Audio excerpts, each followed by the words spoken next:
3, 2, 1.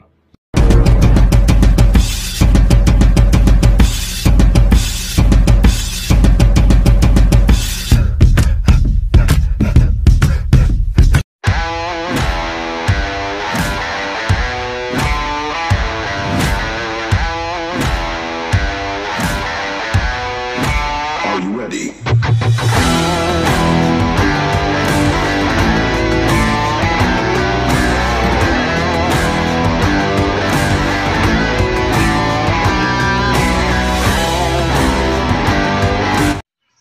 Takbo! Go! Hello kay Bonatics. Meron pala nagtatanong sa atin kung kaya ko rin ba, kung kaya ko ba na vlog o sumagot ng isang tanong na tumatakbo. Syempre kakayanan natin yun kay Bonatics. So ang tanong ay ganito, ang tanong niya. Kakaingal, grabe. Ito yung tanong niya kay Bonatics.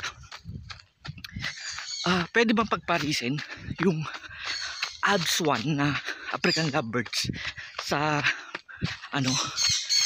abs 2, yung eye-ring, yung may eye-ring sa mata?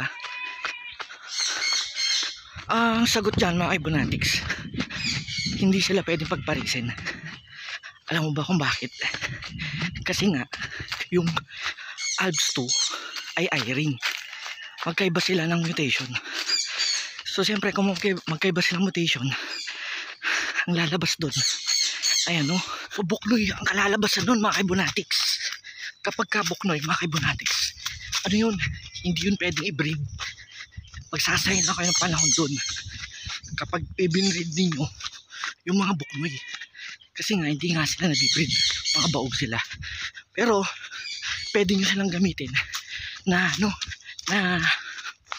pang poster o tagayaya sa mga inakay o mga high-mute na itlog na binibreed ninyo. So ayan kay Bonatics, ginawa ko na yung request mo. Tumatakbo ko na sinasagot yung tanong mo. Sana nasiyan ka na, ha? Ako naman, ito, napagod sa'yo.